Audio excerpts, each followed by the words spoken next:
Alrighty, today we are going to continue on with simplifying expressions, but today instead of multiplying, we are going to learn how to divide polynomials. Let's start with this do now. We want to simplify the expression. So I'm going to start going left to right. I see this part here in parentheses. I want to take care of that first. Parentheses mean multiplication, so let me do my multiplicating. 6x times x would mean 6 is our big number, x, and then we have a 1 and a 1, that makes x2. Then we have 6x times 4. 6 times 4 is 24, and then I'm going to attach the x. Okay? Then I have negative 2 times x. That gives me negative 2x. And lastly, negative 2 times 4 gives me negative 8. Looking good? And now I'm going to bring this down. I'm not multiplying it or anything, I'm just bringing it on down.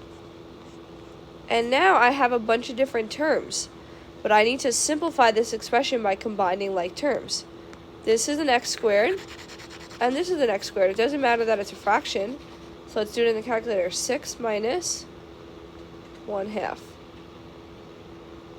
And that gets us 11 over 2.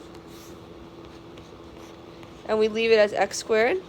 Then I have 24x minus 2x, which would give me 22x minus 8, and this is my final answer.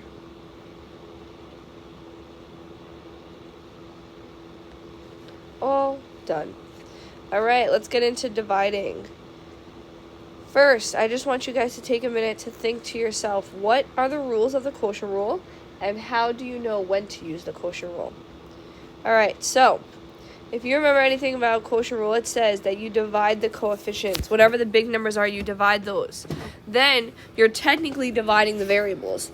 But when you divide the variables, quotient rule says that you keep the variable the same and you subtract the exponents.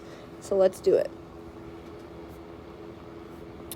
This is just a review of quotient rule. Nothing new, just a review. Alright, first one, 32 divided by 2, that's 16. Then I have x, I subtract my exponents. 5 minus 3 is 2. And I'm done. Let's look at the next one. 15 divided by negative 5, that gives me negative 3. I'm going to leave my x squared alone. And then I have y. 3 minus 3 is 0, which technically just means I don't need to write that.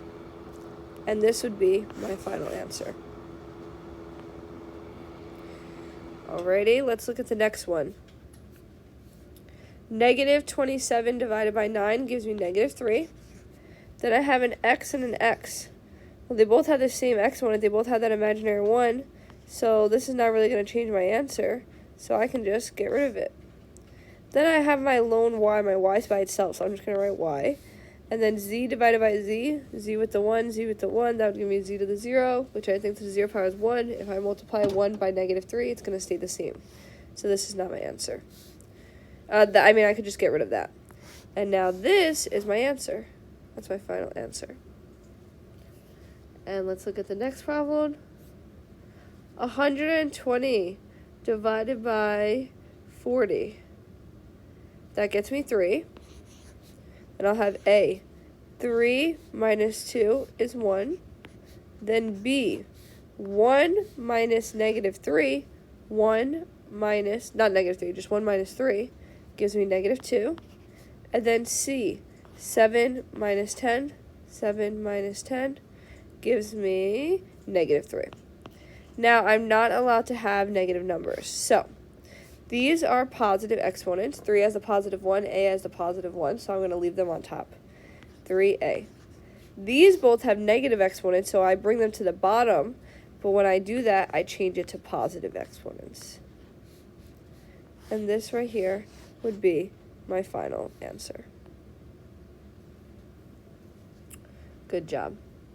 Alrighty, that was an I do problem. Now let's we do this. So hopefully you could, as I'm doing it, try to say the answers out loud. Try to see if you could beat me to knowing the answer. Alright. 18 divided by 2 is 9, and just attach the x. 9x. Good job. Let's look at the next one. Negative 24 divided by 3 would be 8. Then we have an x squared and x to the 1. Let's subtract. 2 minus 1 gives us 1. And then y divided by y, that would just be nothing. Because it would be y to 0, y to 0 is 1, and that's not going to change our answer.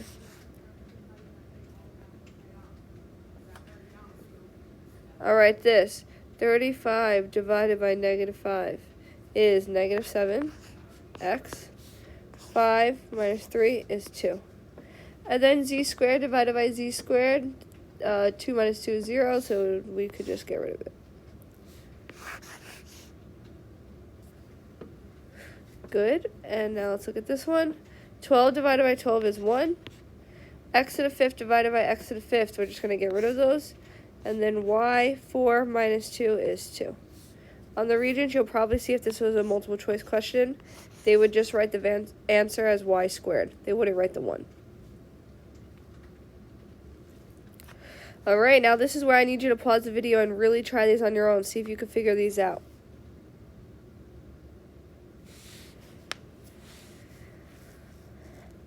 Alright, negative 36 divided by 6 is 6. Negative 6. Then y, 10 minus 2 is 8. And that would be our final answer. Now let's look at the next one. 50 divided by 10 is 5. Then we have x3 and x1. Subtract them, that's x2. And then y, 4 minus 2 is 2.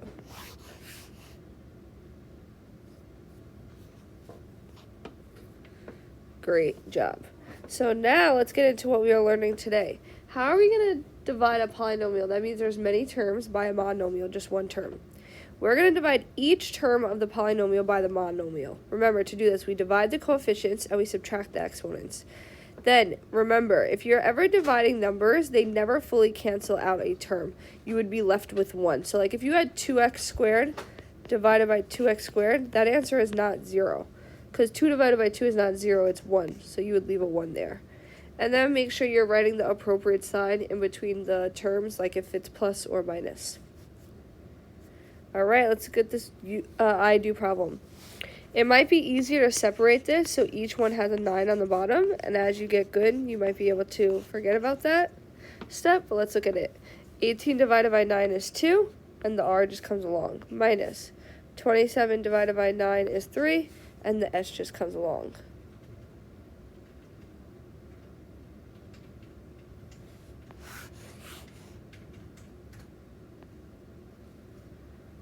Nice, nice. Alrighty, let's look at the next problem.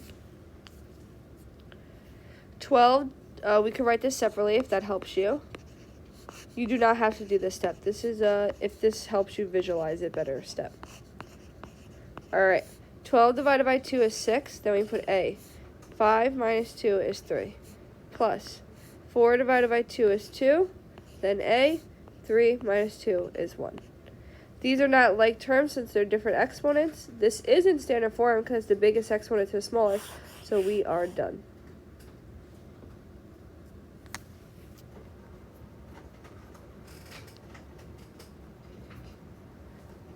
Alright, let's look at the next question.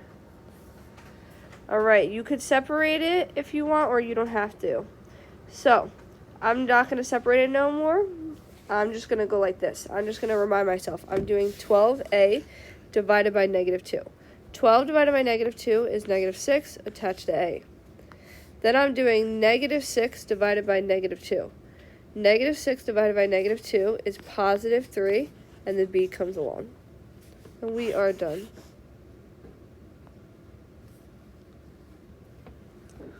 Let's look at the next one. 20x squared divided by 5x. 20 divided by 5 is 4. Then we have x. 2 minus 1 is 1. Okay. Then 15x divided by 5x. 15 divided by 5 is 3. X divided by x, they just cancel off because they have the same exponents.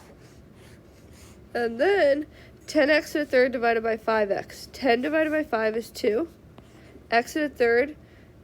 And then we have x to the first, so 3 minus 1 is x to the second. Now, you cannot leave your answer as this, because you always need your answer to be in standard form. To get this in standard form, the highest exponent is 2, so I would write 2x squared plus 4x to the first plus 3.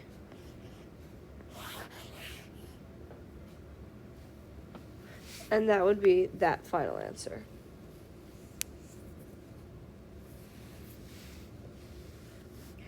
Alrighty, let's look at the next one. This is a you do problem, so I really want you to pause the video and see if you could do this on your own.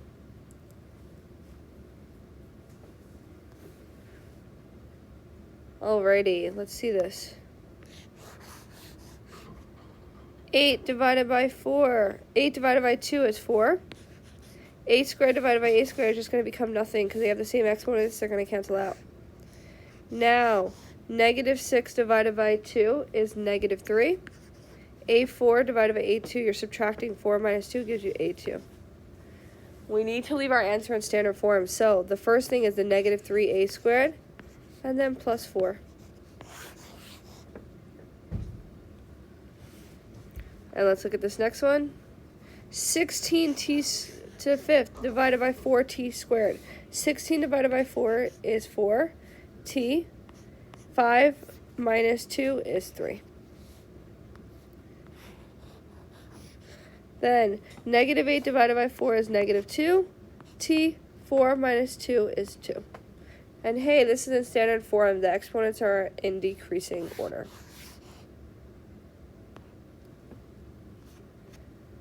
And that sums up our lesson on dividing monomials by polynomials. Good job.